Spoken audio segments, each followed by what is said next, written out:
Welcome, Lena, to Borders Optional. It's great to finally meet you in person. Like I said, I've seen you from your YouTube videos, and if you can, just go ahead and introduce yourself, and we'll go from there. Likewise, thank you so much, Elizabeth, for giving me the opportunity to voice my experience out. So, my name is Lena, obviously. I'm 24 years old. I've been traveling around since about 5, 6 years now and taking advantage of remote work, working from my computer. And yeah, currently I do that. So, I work in remote sales, which allows me to live that lifestyle. And at the same time, I try to create as much content as I can, which is how you discovered me on YouTube. And yeah, trying to juggle both of those things and continue like that. Awesome. So where are you currently located at?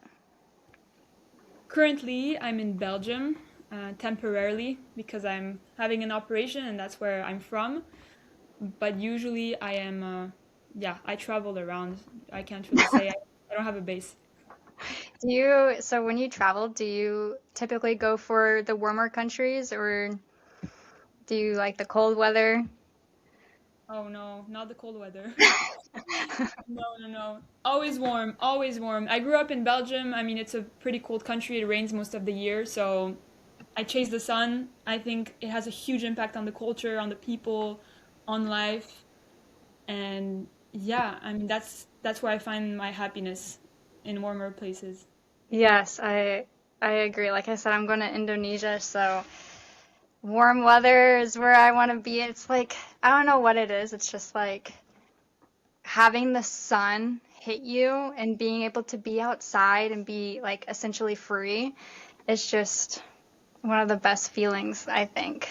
For sure, for sure, for sure. Especially like with you as well, right? Because you come from a colder place. Yeah. You're in a snowstorm right now, so we appreciate it more, I feel like, than other people who are born in a an already warm place. Yes, it's like so my little sister, she currently plays soccer, and she is actually in one of the warmer states here. And so she's been sending me photos of like the beach and like Wow. her and my father like playing soccer outside, and I'm just like, you're teasing me here. Like this is not fair whatsoever. You're leaving soon though. It's good. Yeah, counting down the days. Amazing. So what made you want to kind of be a digital nomad? What kind of got you started in that? So, there was pretty much, I would say it was COVID, which gave me the opportunity to like study online because I was 18 at the time and I started university in the Netherlands. That's when I moved out of Belgium, and then COVID hit, and that's when I realized that okay, if I can study online, might as well leave the Netherlands and go somewhere warm. And that's when I started, traveling to the south of Spain to Tarifa, and yeah, I was studying online. And then I feel like once you get a taste of this life of getting things done through your computer wherever you want, it's really hard to go back. Hmm. Um, I did test out the corporate life later on, like a year after, but that was like the ultimate trigger of like, okay, I cannot do this. Go to the office at 9, being looked at when you leave the office, being judged if you leave 5 minutes early, having to be there every day, and like having no flexibility. So, yeah, I just got that taste of freedom very young, and that opened my eyes. Like, okay, this is possible. Let me go back to this kind of lifestyle. Mm. Yeah, that's had to be hard from being able to travel and then going back to corporate life. That had to be that had to be a hard setting. Exactly. Yeah. Yeah, yeah, yeah. But then it's frustrating because I mean it's the norm, right? Usually to get a job and stay in one location, have a routine, and then yeah, like it's very difficult to go back to that when you see that okay, I can literally go to any country, I can work from any country. I mean, yeah, kind of feel like I don't know, maybe you don't fit in that much like like other people, Hmm. but it's an amazing life as well. Yeah, that's kind of where I'm at right now is I do the corporate. Um, I'm I kind of work in the sports industry. I work for a women's professional soccer team here. Cool. So I don't have the typical like 9 to 5 job. I work my office hours, which is I get in at 6 a.m. and I leave around 2, 3 p.m. Amazing. But when we have matches at our stadium, it's like I'm working a 19, 20 hour day on top of having our regular office hours. Crazy. Yeah, and so that's kind of like my tipping point and Mhm. me like getting out and traveling, and it's kind of like you need a break. And like I've been traveling around for the last like 2 years, Okay. when I can. And so it's kind of just like what you said, like I know like what it's like to travel, and then I have to go back to my regular job, and it's just like why? Like I want to get out. I know. Okay, so you're taking a break. Like, are you going without work then? Yeah, so I'm only going to be gone for about like 2 weeks, but um yeah, no work, no nothing, just relaxing, probably making some type of content going on. Um, and then, yeah, I mean, podcast starts releasing around then when I get back. So, Let's go. yeah. That's great. And good luck for the time difference because I used to, I mean, when I was in Bali, I was working with like US hours. There's Hmm. 12 to 13 hours difference. I mean, I'm Yes. not gonna be working, but for me it was really hard because of Yeah, last year I went to India in New Delhi, and getting there, like adjusting to the hours wasn't as hard as I thought it was. But coming back, I was like, I got back, and then the next day I went straight to work, and I was working, and I was like feeling fine. But then midday, I just hit a wall, and I looked at my boss, and I'm like, I can't be here the rest of the day. I gotta go home. It's so I struggled for like 2, 3 days adjusting back to the time. yeah, it So, happens. It yeah. happens. It's really like that, like only one way, not both. Yeah, and it's like I think it's more so like it's somewhere new, so you like it's exciting, and like you're Mhm. just wanting to do and see whatever you can. Waste no But time, yeah, yes. for sure. Um, so what is the biggest reason you decided you wanted to work online? Mm. It's a good question. I mean, there's so many things, but ultimately, to see the world and expand my mind and everything I know and to discover what's out there. Like, I feel like we're all in our bubbles and all have one perspective of life. Like, for me, this is normal living here, having this comfort, this luxury, because you realize, well, while traveling, that you're so lucky to have, these basic necessities met, like a warm house, I don't know, everything available everywhere all the time. So I don't know. I just wanted to like get out of that bubble and be like, okay, I mean, there must be something else out there, and discover those different worlds, right? Different countries, different cultures, different people, different way of beings, different languages. Because even Hmm. though we're all like humans, like we're all the same and like internally, Yeah. it's all different depending on where we grow up. And so that's just fascinating to me. I love that, like just interacting with new cultures, or learning, expanding, meeting new people. So I think that was the biggest factor. Like I want to see everything all the time. It gets a bit frustrating. It's like, how do I fit everything into my life? I want to be in Japan, but I also want to see China. But in China, there's like 25 places I want to see. Then I also want to go to Asia, and I want to go to Africa and South Africa and spend a month in Cape Town. It's like, how do I manage that? But I guess, yeah, the biggest factor was just like curiosity and this wanting for discovery and discovering the world. Hmm. Yeah, I understand that. And it's like um so like for me, I am the pretty much in my family, I am kind of like the black sheep in my family. Okay. Um, I so I didn't graduate college. I am a college dropout, and my family is very very, you got to go to college. Once you get to college, get a job, get married, have a family. And I'm like the totally opposite. I tried college, I dropped out. I kind of started doing my own thing, and I worked. And I'm out of my family, I am the only one pretty much that has actually really traveled outside of the country. And I'm also the only one that has like a business aspect, like mindset. Like I am always starting something, or I'm always thinking about starting something. And my family does not think like that. And so when I tell them I want to go to this country or I want to live out of the country, they're just like, why? Like, Yeah. why do you want to do that? But yeah, I got curious probably back in like 2016. Mhm. Actually, no, it was probably earlier than that. It was like 2013 because when I was in high school, my family hosted an AFS student What kind of from student? um, they are people that are in high school all around the country and Okay.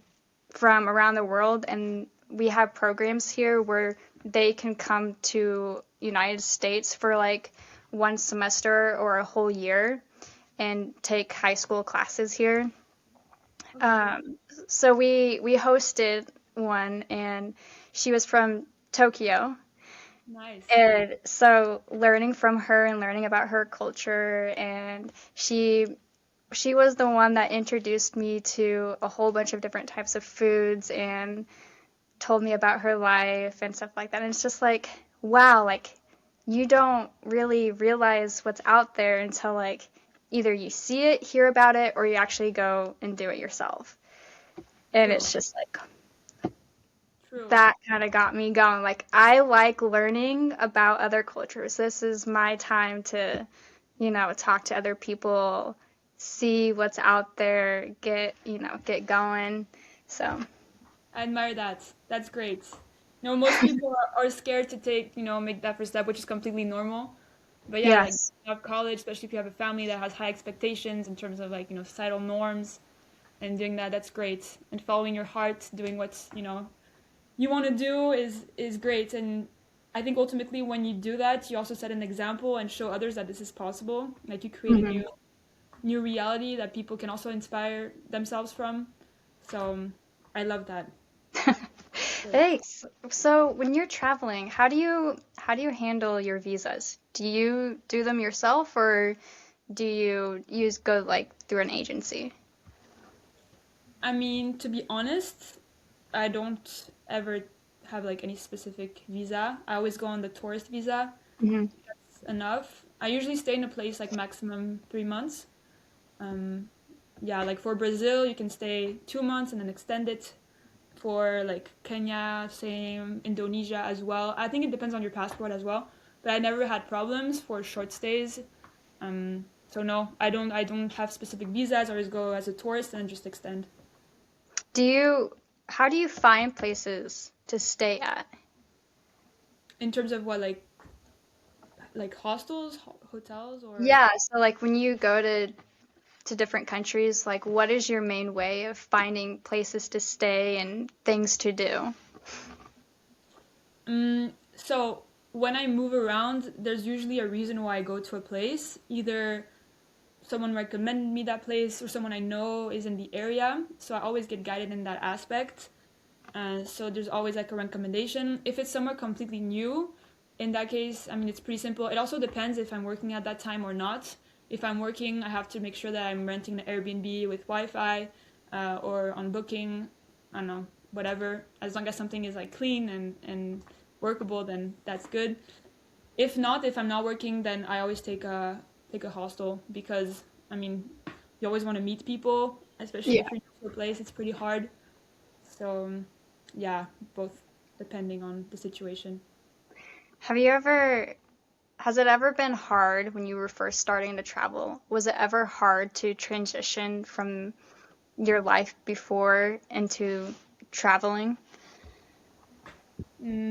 No, You know why? Because I grew up in an international school. Like all my education was the International School of Brussels, so super diverse. All my best friends when I was little were from like Turkey, Japan, different nationalities, and also when we graduated, everyone was going abroad to study. So I always grew up with that, let's say, mindset of okay, this is normal. Like you can actually go out of the country and do things abroad. So you asked if it was hard, right? Um, Hmm.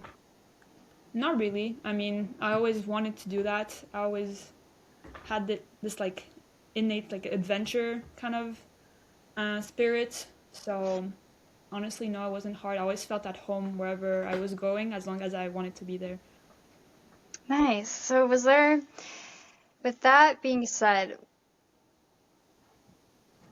I know you're very curious and like you're very like you know what you want when you are going to different countries and you have reasons.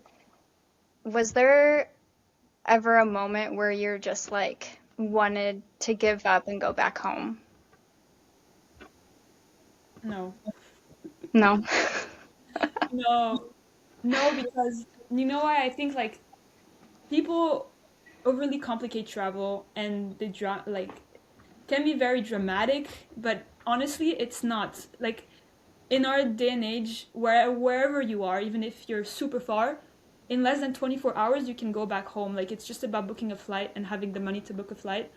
So we're Mm. actually way closer to any point than we think. So it's like, oh, I'm alone here, but I am aware that if I decide, if I want to go home in like 12 hours, I can be home. I don't know. I just have a different mindset on that, and I never really felt like that, honestly. Maybe Yeah, it's a bit of you're not the only one that has said that. So, yeah. Um, did you, when you were first starting out, did you ever have like, did you ever make any financial like mistakes or had any financial risks going on? Mm, I'm a bit clumsy, so I guess my only like financial risk is not being careful enough when I book tickets. Many times, for example, with Ryanair, I don't know if you're familiar with the airline here in Hmm. Europe. If you don't check in advance, you pay a fine. So I think I paid over 200 euros in late check-in fees, or booking a flight for the wrong date, so the correct date but the wrong month. That happened a couple of times. Forgetting to book the ticket back. So these kind of things, yes, I lost a lot of stupid money. But in terms of like finances and saving, I'm pretty financially literate. Like since I'm 16, 17, I've been super interested in investing, stocks, index funds, and then also placing my money so it can work for me. So yeah, in that aspect, no, but like losing money for stupid reasons, yes. Wow. What? Okay, so you said you did like you do investing. What got you into that? Ooh, freedom. Like freedom for me is huge. I always knew I wanted to do whatever I wanted whenever I want. I know everyone wants that, but like Hmm. it's very strong. So I knew like obviously money is a tool. Um, with money you can literally do anything. So respecting it, knowing what to do with it is super important. And yeah, when I was like 16, I was trading, I don't know, Supreme, Yeezys. I don't know if you know those brands, but I was like reselling stuff and I was making money for myself. And that's when I realized, okay, I have that money. What can I do with it? And I slowly like, yeah, researched. And then just like you have, like your parents, my parents are not business people at all. They're both teachers actually. So it was just me like researching and trying things out. And yeah, wanting to make my money kind of work for me. And then that just gradually increased and my knowledge also expanded. And yeah. So that's how you learned how to do it, is you just were just researching on how to start, or did you kind of already have like a basic knowledge of it? No, nothing. I just researched. I just tried. Obviously, I lost a lot of money as well, just putting money in stupid places like crypto. But it's part of the game. The more you do, the more you learn, right? And I don't regret anything. And ultimately, I have a final like strategy, but all of my past experiences led me to where I am now. So yeah, it's researching, trying out for myself, learning from my mistakes, and yeah, that's pretty much it. And then also meeting people later on that were also interested, which are mostly guys it's really hard for me to find girls that are also into like investing and Hmm. business. So connecting with others that had more knowledge also helped me as well. Nice. So, with the countries you have been to, has it been more affordable from your hometown? Mm, generally, yes. Generally, yes. Because when we speak of like more exotic places, usually they're underdeveloped, and so Mhm. ultimately life is cheaper. So I would say yes, Have you had a favorite, like a favorite country you've been to so far? definitely Brazil. Brazil? What do you like most about Brazil? Everything. I feel like I'm Brazilian at heart. Like no joke. Since I'm like what 15, 16, I've been listening to Brazilian music. And Mm. then it was actually my first trip abroad when I was 19 to do a 6-month internship there, fully immersed in the culture, and I was so amazed by how people are open, friendly, warm, happy, and it's such a beautiful country, and I'm so in love with the music and just everything, just the happiness. I was in the north of Brazil. Obviously, it changes if you go to the south and the regions. Hmm. But yeah, it's just the energy there is just so nice. It's so rich. Um, yeah, that's why, in a So nutshell. if you had to have if you were ever to have a base, a home base, would that be where you would want it to be at? Yeah, I do want to ultimately get a house there for sure, like a sea house. Mhm. As a base, I don't know. I feel like I'd like to have a base in Europe, and just because for the long term, I feel like it would fit me better. But ultimately, yeah, like having a house there is my dream. Okay. Would you like, so are you into real estate? Yeah. Yeah. What what got you into real estate? Mm, I think it's the best investment you can make if you can. And I just love the idea of providing a good experience for people. Because I started with Airbnb, so I have an Airbnb in Capo Verde in Africa. And that started with just being there and seeing the opportunity of, having tourists in the area, affordable apartments you could buy. Okay, why not turn an Airbnb? And then I realized the joy of actually being able to host people in a place that, you purchased and making their whole vacation, right? Because if they're super happy and you provided amazing service, then obviously they're going to tell their friends that their trip was amazing and you contributed to that happiness. So, yeah, providing a home, providing an experience, I think is great. And ultimately, yeah, the investing part is great as well, it's Mhm. the value always goes up. It's good cash flow and I don't know, there's so many reasons, but I think it's great. So what was the process like of you buying a home in a different country? Um, it was a bit chaotic, but I didn't think too much. I think when you do those kind of things, you can't think too much, or else you find too many reasons not to do something, especially there because it's on an island. It's like, why would Hmm. you buy it? A bit risky. Uh, I was sleeping while we were sleeping. I was with two other friends in an Airbnb. It was an Italian guy who owned the whole building, and then we ultimately saw the opportunity of investing there, and then we basically contacted the owner. His name is Agostino, and I asked him, "Is it a good moment to invest?" And he's like, "Yeah, you can still find some good deals." He gave me the agency's number that was basically taking care of his Airbnbs, and from there they gave me like a booklet with the apartments that were available, and then they handled most of the process. I just had to fly back to sign a procuration paper so they could take care of all the process. But I was 20, like I was pretty young. I was a bit clueless. I was just following and a bit naive, but it worked out. Like now it's been great. So when you originally bought it, did you have to do any like rehab work to it? At the beginning, no, I just wanted to get it on the market as soon as possible, just to start generating some cash flow. But ultimately, yes, 2 years ago, I redid the shower, bought some new like put in some sockets like for the electricity, painted the room. So yeah, a couple of small minor things that they could do for me from a distance. But now I have a lot of things to do, so I have to go back and change. But it's okay. It's not in a horrible state. Oh, nice. So that's one of your cash flows.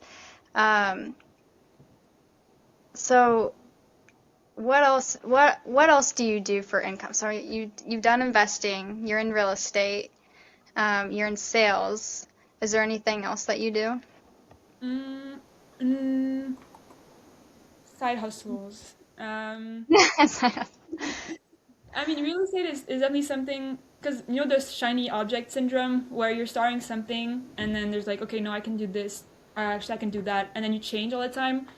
I suffer from it a lot, and it's hard to concentrate on one thing, one path, one business because you feel like you're missing out on something else. So ultimately, I want to bring down my activities to like two main things, which is high ticket sales, being the best sales girl I can be, plus building the real estate portfolio. Right now, actually, with my friend Bruno, my best friend, we're building two villas in Bali as well. So it's just Wow. the extension of the real estate route, and it's so fun building your own house and then being able to provide an experience again. I think it's great, and then just continuing sales. Other than that, what I do is a lot of video work. I mean, this is one of my small videos. I document my whole life, but I have a bunch of videos on my side. So I used to do a lot of videography, get money from that when I was younger, reselling stuff. But yeah, now I'm just gonna focus on those two things, sales and real estate. Nice. Yeah, my part of my family is also big in real estate, and that's Good. what they do. They buy houses, they will fix them up, and they will either rent them out or they will resell them. So, Cool. I heard like the US is great for that market. It's really fast. Because in Europe it's very slow. When you buy a house, the notary, the taxes, boom. But in the US you can literally flip like this. yes, Like, it also depends upon the negotiables. Um, so typically, like, yes, you can close on a house in like a few days. nice. And but it also is like, well, if the people, like the buyers want, something done to the house, you have to get that done first before you can sell. Um, and so during that process, like it can take, depending what it is, 2 weeks to a month. Sometimes people will say that they don't want to close for 2 months to give them time to close on their old house and then get pack their stuff before coming down to close on a house and get it theirs. But yeah, Makes sense. it's pretty fast. Okay. And did you invest in anything in terms of like houses, apartments? Um, yeah, I have one house Let's go. up north, and then I'm actually getting ready to sell it, so getting that process going. And hopefully in the next year, I want to buy property in Thailand. Um, I Cool. do want to do one in Chiang Mai and then one in Koh Samui. Amazing. So hopefully those soon. So cool. For you or to rent out? Um, Chiang Mai mainly for me, and then rent out when I'm not using it. Um, but Koh Samui definitely as a rental or Airbnb, you know.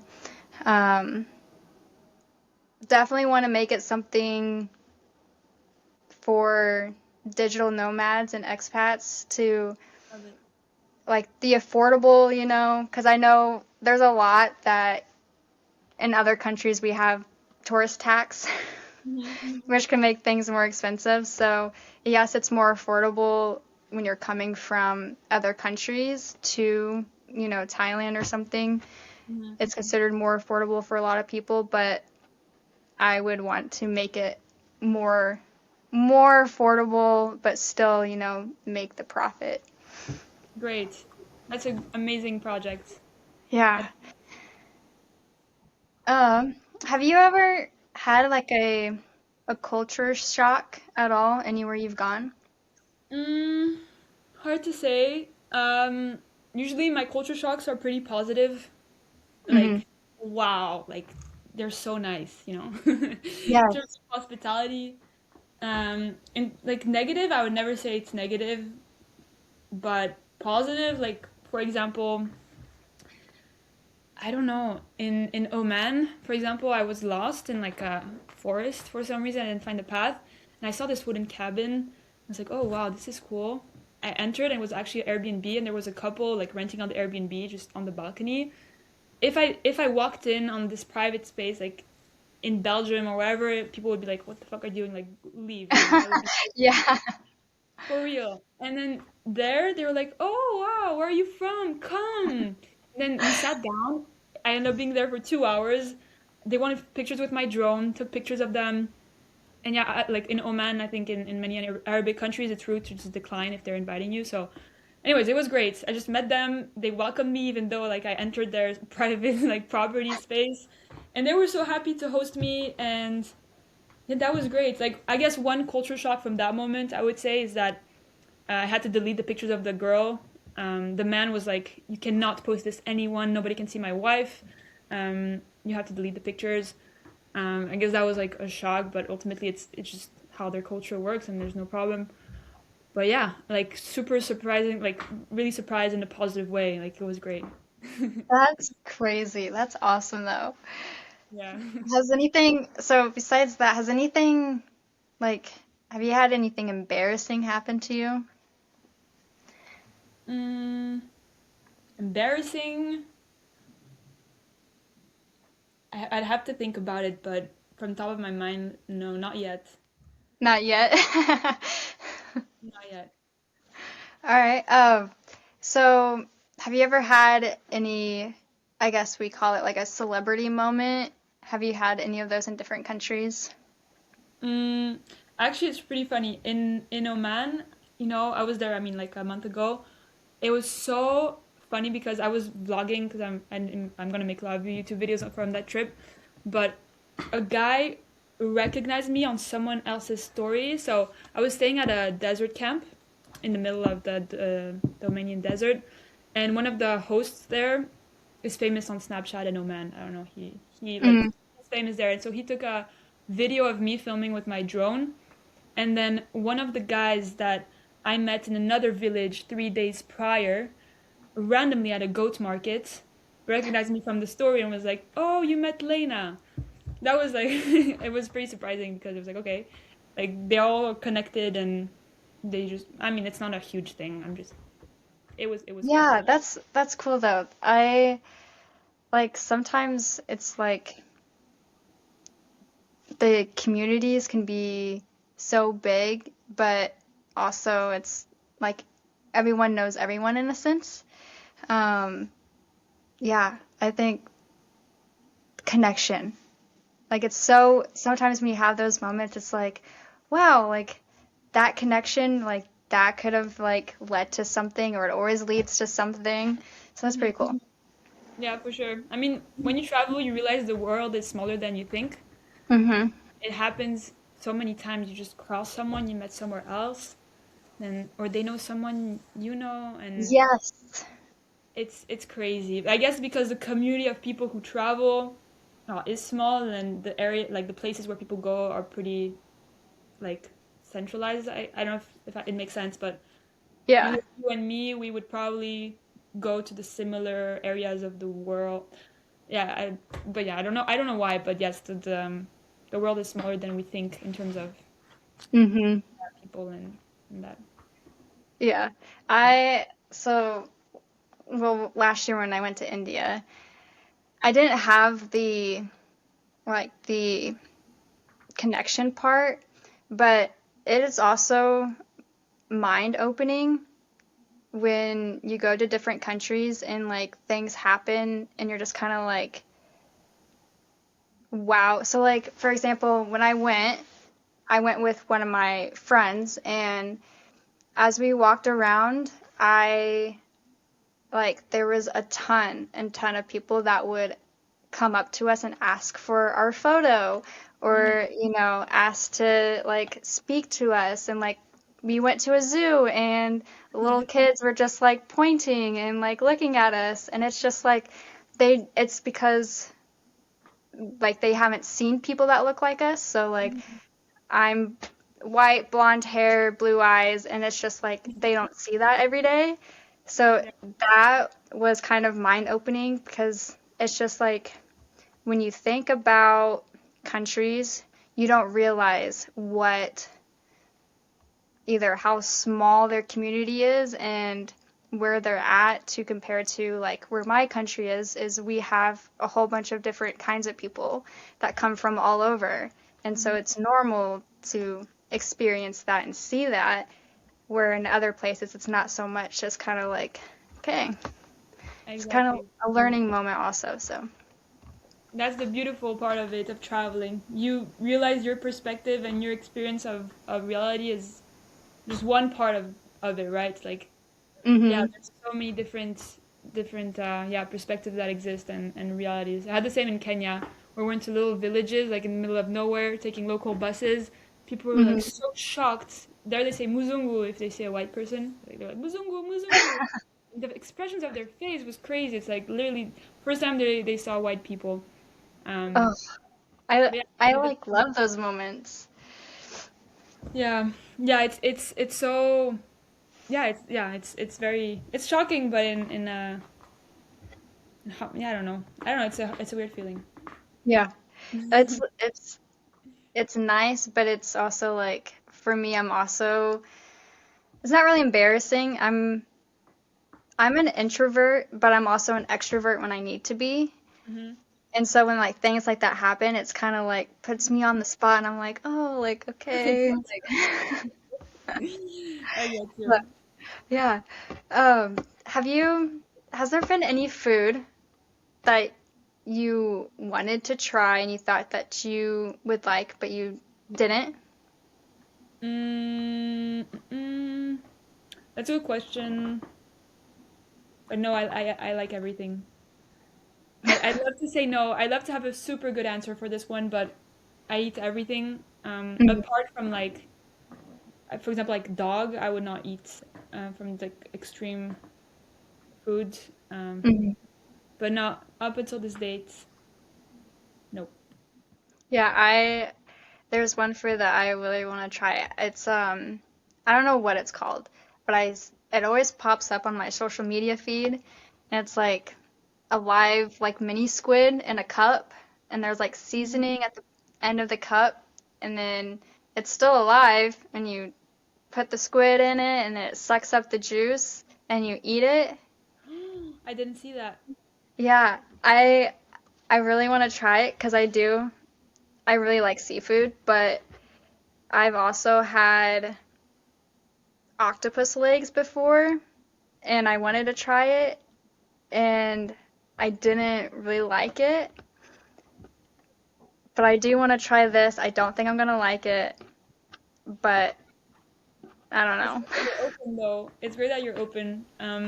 I mean, you'll see, but I guess I mean if people love it, there's a reason. Also, it reminds me of I don't know, I think it's in the Philippines. There's like this egg with a chicken inside and you eat it. Yes, Uh-huh. yes, I know exactly what you're talking about. But what's the name? I forgot the name. Being Yeah, and you eat it whole. exactly. It's yeah. Yeah, you eat it whole. Balut it's called. That's is that something you want to try, or have you already done it?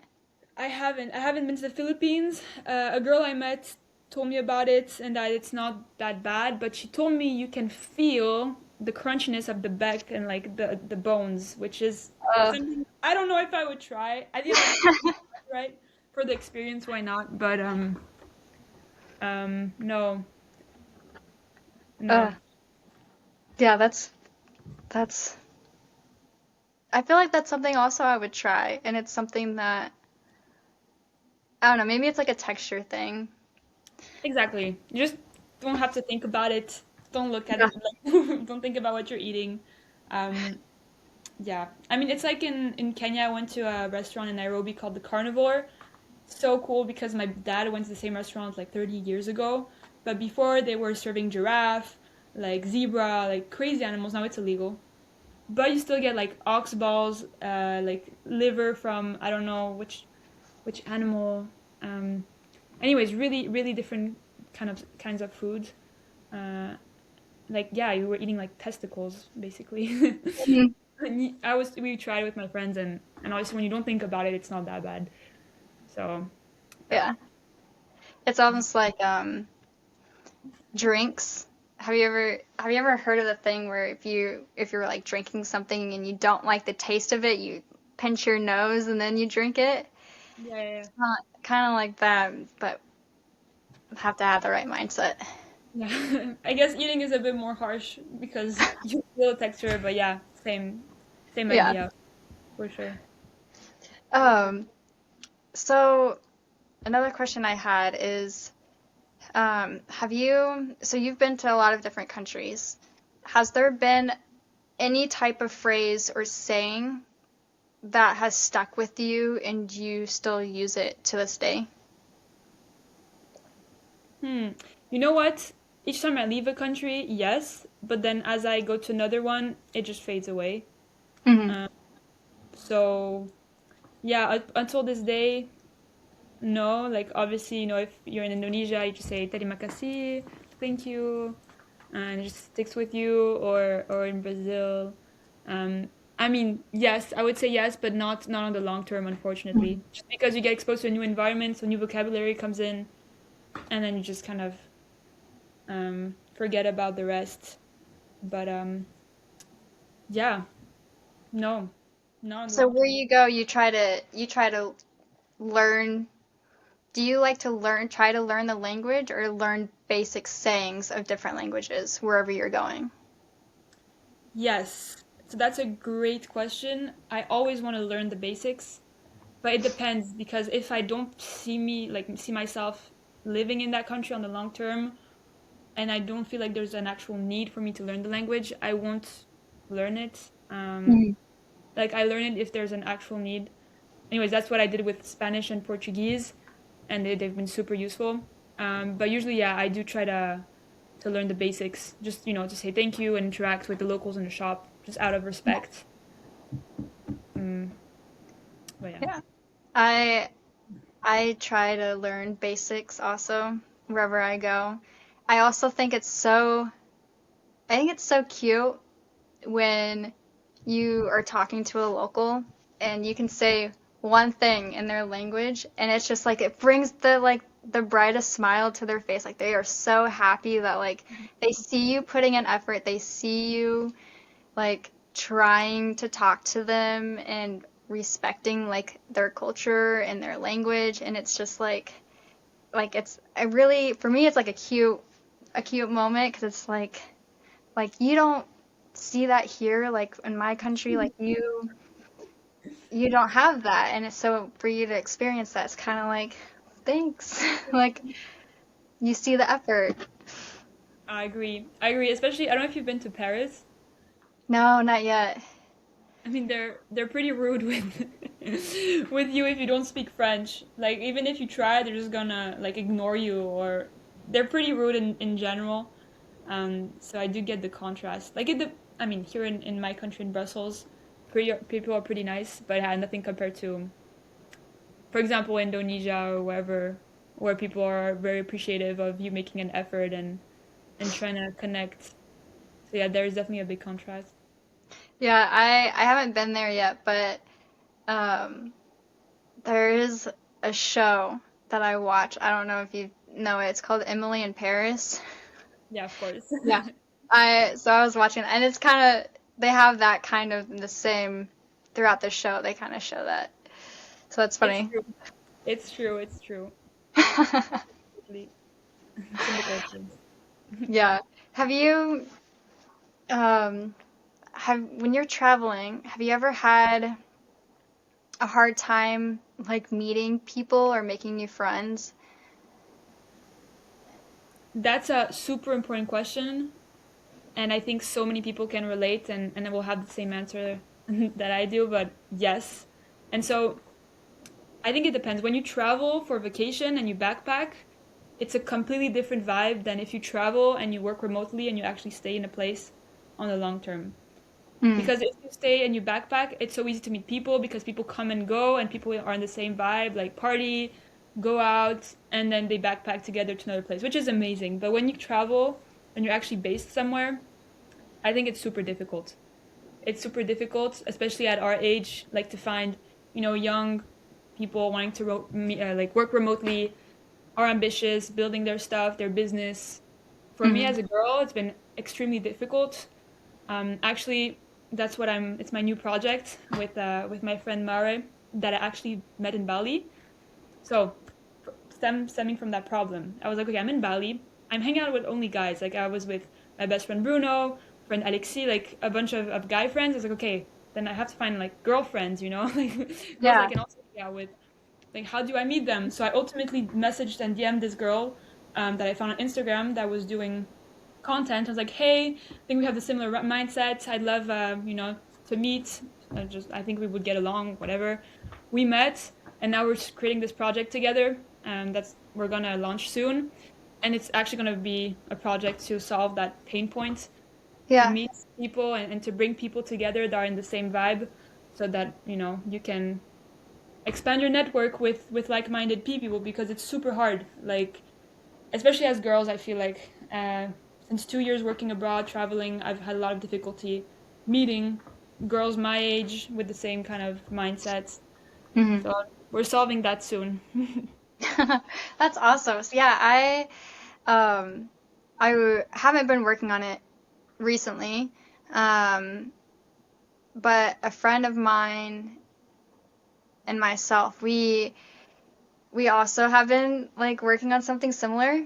Okay. But it's more for the general community. So ours was more so towards travelers or even people that have a home base or just moving abroad, Okay. that it's hard to find a community in that sense. Hmm.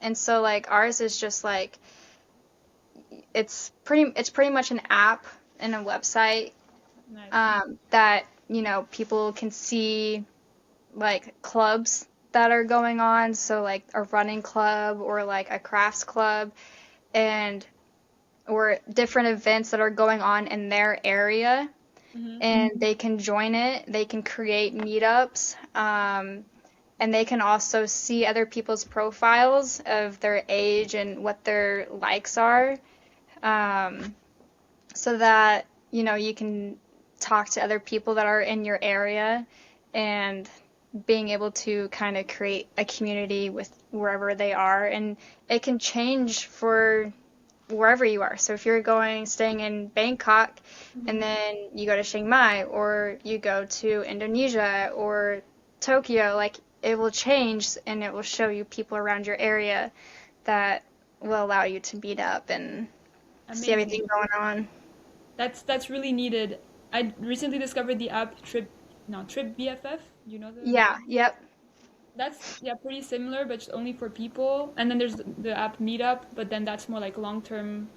So I Yeah. guess yours would be a great combination Yeah, for and it's almost like it's in a sense you can not it's almost like I can't say that, but like a dating app but for friends. yeah, yeah. Make, Um, yeah, you can go through people's profile like you're swiping, and if Mhm. you like someone, then like you can match with them and become friends, and like essentially start messaging each other and whatnot. But yeah. That's amazing. That's amazing. So much needed. When I was traveling in Rio, I downloaded Tinder. It used to work like this. You could download Tinder and make friends. Now I realized it doesn't work. People are expecting more. Yes.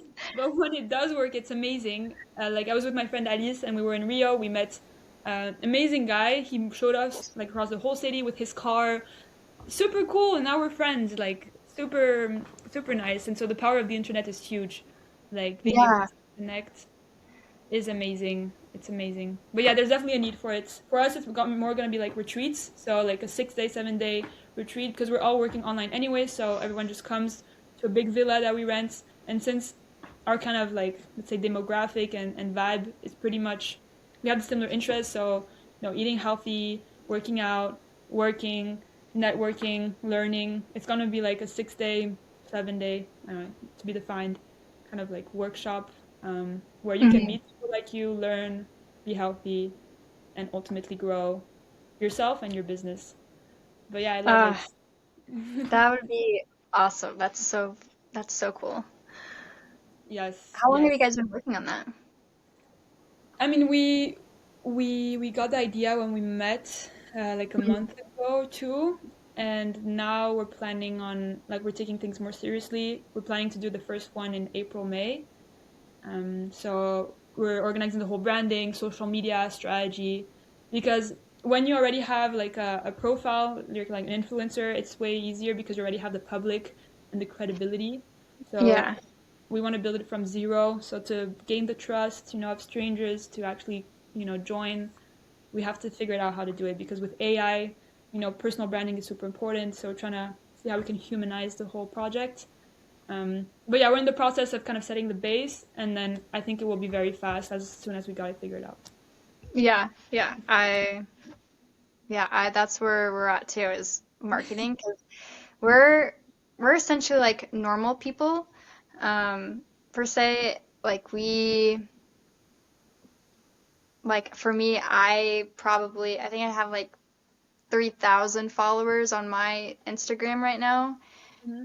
And him himself, I think he only has like a few hundred people. And so like starting per se like from the ground up and stuff like that, and like what you said, you have to gain people's trust. And so like that's what we're going through, is we're kind of creating our post essentially, and starting to like do like 2 weeks right now so that we can start posting consistently and start building that trust, and then start marketing, like doing ads and stuff like that for it. But yeah, it's definitely going to take a lot to build people's trust, especially going from like nothing. But it can also go really fast, right? If you post Yeah. consistently, you post the right content. With social media, like we're so lucky in this day and age of having these algorithms that help us, reach the right people. So I feel like if you're just consistent and you post quality content, there's no way you will like fail or not attract people. It's just about focusing and being consistent with everything that you post. Like I know a lot of people, so I met them in Valley. They grew so fast on social media.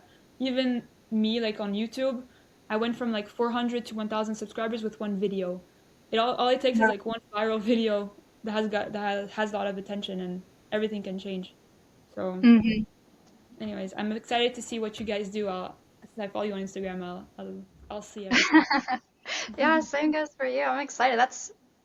That is generally needed for everyone. So Right? And creating a business from something you wish existed, I feel like it's way there's so much passion into it and so much satisfaction as well in building something that you would like to exist. So yeah, it's gonna be Mhm. fun. It's gonna be fun. So has traveling ever made you feel more like you're like more of yourself than you did back at home? Definitely.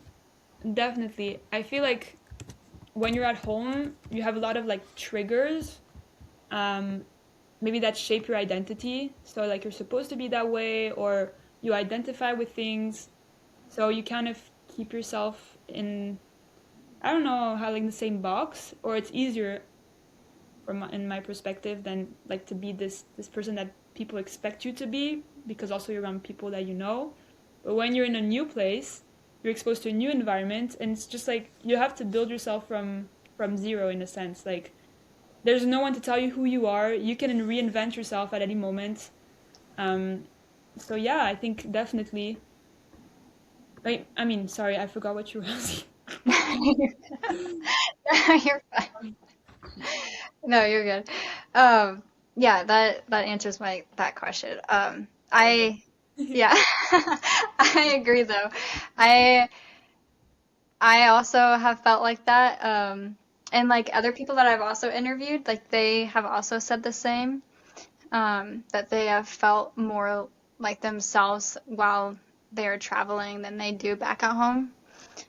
it's like, for me at least, it's when I'm home, it's like almost like I have a different personality because I have different expectations with my family.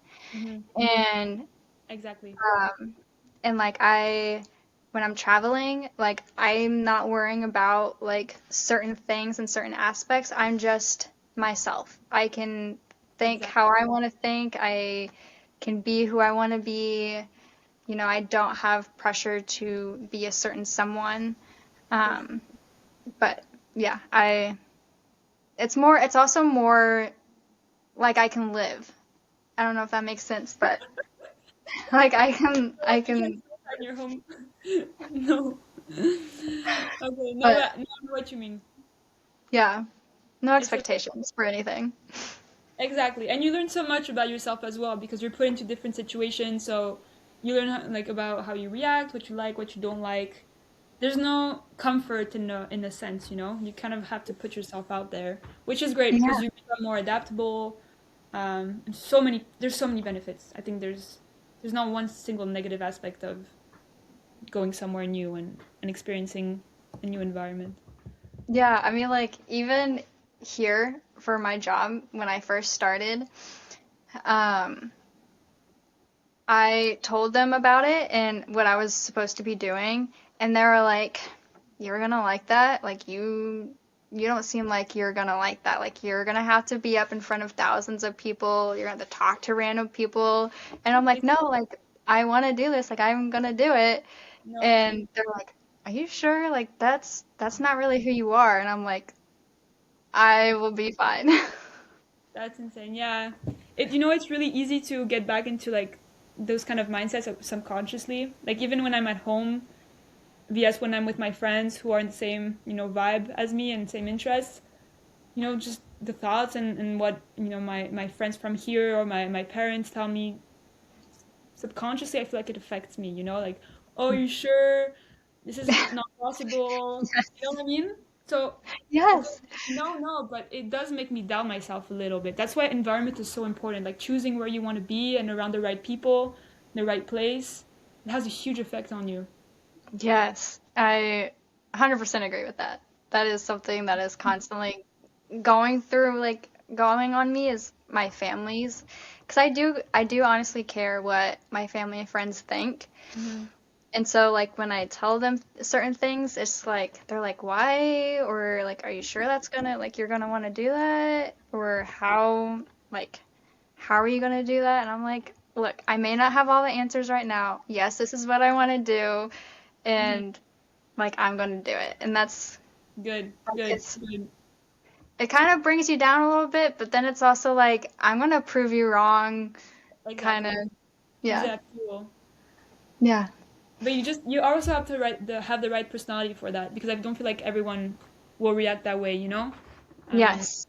like it's easy to be put down if you don't have anyone else, pushing you to the other direction. So Hmm. Yeah. I yes. Mindset. yes, exactly. Everything is mindset. Everything. Yeah. Yeah, I mean, even in like what you said, there are certain things that can be uncomfortable, but it doesn't necessarily have to be like a bad uncomfortable. It's just something that could be new, and you just gotta like tell yourself, this like I am uncomfortable because it's new. Doesn't necessarily mean it's bad or I shouldn't do it. For sure. Yeah. It's actually good. Like being uncomfortable means you're growing, right? Yes, So exactly. Exactly. If only more people could think like that. yeah, but yeah, I think it's something you learn as well, and you wanna like you need to want to learn and see it that way because it's also easy to be stuck in the comfort zone of like, ah, no, it's not for me. No, I don't want to be uncomfortable because it's just like easy, you know. So Hmm. I agree that more people should think like that, but some people like comfort and just simply don't want to grow, and that's also fine, I guess. Everyone's different. Hmm. All right, so my last question, before we close out, um, what what would you describe life abroad? Hmm. Life abroad is expansive. Yeah, because you know why? You grow in every single way. Like you grow like mindset wise, you grow character wise, personality wise, you grow friendship wise, connections, knowledge, absolutely everything. There's so much richness and just like expansion every single time. So yeah, even the uncomfortable stuff, the annoying stuff, the bad sides of it, of not being able to meet people like you, or it being hard, trying to getting out of your way to talk to people and have new friends and stuff. Even though that's annoying, it expands you as a person. You get out there, you have to try, you have to talk to people and be embarrassed. So yeah, I would say you get uncomfortable, but you learn so much and you grow so much, so you expand ultimately in every single way that can be. Yeah. Yeah, that is awesome. That's a good way to put it. Um, so what are your social medias? Just so people can follow you and reach out to you if they want to connect. Sure. So I would say my main active social media is YouTube. So it's called Lena on Earth. That's where I post most of my travel content. And then on Instagram, it's Lena NYN. Awesome. All right. Thank you, Lena, for joining this podcast. Thank you, Elizabeth. It was a great talk. Enjoyed it, and I can't wait to see your next adventures as well. Yeah, And I can't wait to see your next YouTube video and see this new project you're working on. let's go. Let's grow together. Amazing. Cool. Thank you so All right. much. It was great. All right. Bye. Bye.